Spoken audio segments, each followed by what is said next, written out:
մեր դիվանագիտությունը աշխատելու է հայկական շահերի համար։ Ուզում եմ խոսել արտաքին քաղաքականության մասին, առանց ինքնախաբեության։ Խոսելու եմ ոչ թե դիվանագիտական լեզվով, այլ այնպես, ինչպես խոսում են հարազատների հետ։ Վերջին տարիներին մեզ մի հեքիաթ պատմեցին։ Այդ հեքիաթում մենք փոքր, բայց հպարտ Հայաստանը կանգնած էինք մեծ ու վատ հարևանների դիմաց։ Մեզ ասացին, միայն Ռուսաստանը կարող է մեզ փրկել, հետո Արևմուտքը, հետո Միացյալ Նահանգները, հետո Եվրոպան, հետո նորից ԱՄՆ-ն։ Եթե մենք մեզ լավ պահենք, եթե անենք այն, ինչ նրանք են ասում, նրանք մեզ կպաշտպանեն։ Եվ ինչ ստացվեց։ Մեր սահմանները կրճատված են, Արցախը հայաթափված է, մեր տարածքները օկուպացված են, մեր հայրենակիցները գերի են Բաքվի բանտում, մեր անվտանգությունը երբեք այսքան խոցելի չի եղել, բայց սա դեռ ամենավատը չէ, ավելի վատը այն է, որ մեզ փորձում են համոզել, որ սա նորմալ է, որ դիվանագիտություն նշանակում է սպասարկել ինչ-որ մեկի շահերը, բայց ոչ քոնը, դու պետք է շահեր չունենաս, իսկ իրականում Հայաստանն իրավունք չունի վատ հարաբերություններ ունենալ որևէ գերտերության հետ։ Այսօր Հայաստանի դիվանագիտական ձայնը մեղմացել է, այնտեղ, որտեղ պետք է լինի ամենաուժեղը, մենք տեսնում ենք տատանումներ մեր իրավունքների պաշտպանության հարցերում, մենք տեսնում ենք արտաքին ուժերի կողմից պարտադրված որոշումների ընդունում, իսկ իրական դիվանագիտությունը բարդ, զուսպ, պրոֆեսիոնալ աշխատանք է։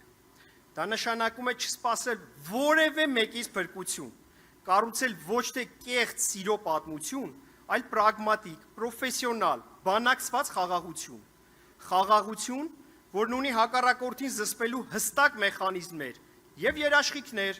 տարածաշրջանում հետաքրքրություն ունեցող մի քանի խոշոր կենտրոններից։ Պետք է դադարել խաղալ ուրիշի խաղը,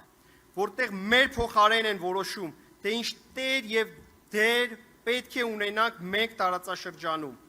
եւ արդյոք ընդհանրապես լինենք, թե ոչ։ Երբ կառավարությունը բարձրաձայն ու հոխորտալով խոսում է միայն իր ժողովրդի հետ, բայց միջազգային ասպարեզում գործում է թույլ, տատանվող, զիջողականորեն, պահանջներն ու վերջնագրերը ընդունվում են առանց քննարկելու։ Թույլ բանակցողը մտնում է բանակցությունների դաշտ արդեն պատրաստ լինելով զիջումների։ Թույլ բանակցողը ընդունում է իր առջև դրված բոլոր պայմանները, իսկ ավելի ուշ դա բացատրում է որպես անխուսափելի։ Թույլ բանակցողը ճշումը համարում է ճակատագիր, իսկ զիջումները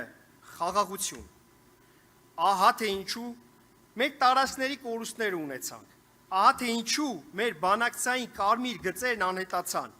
ահա թե ինչու փաստաթղթեր են ստորագրվում առանց ազգային կոնսենսուսի։ Եվ սա է պատճառը, որ հասարակությունը ավելի ու ավելի է պահանջում ուժեղ բանակցող, այլ ոչ թե ենթարկվող, ցավոք, որի անունը չեն հիշում անգամ հաջորդ օրը։ Այսօր իդեմս Սամվել Կարապետյանի հասարակությունը տեսնում է ուժեղ առաջնորդ, ով հասկանում է ռազմավարությունը, բանակցային լծակների կարևորությունը, երկարաժամկետ ազգային շահերը, ուժեղ Հայաստանը կենաց չէ, այն հստակ ռազմավարություն է, այն ուժեղ բանակցող է, այն ներքին միասնություն է և կայունություն երկրից դուրս։ Հայաստանն ուժեղ է Սամվել Կարապետյանի հետ միասին։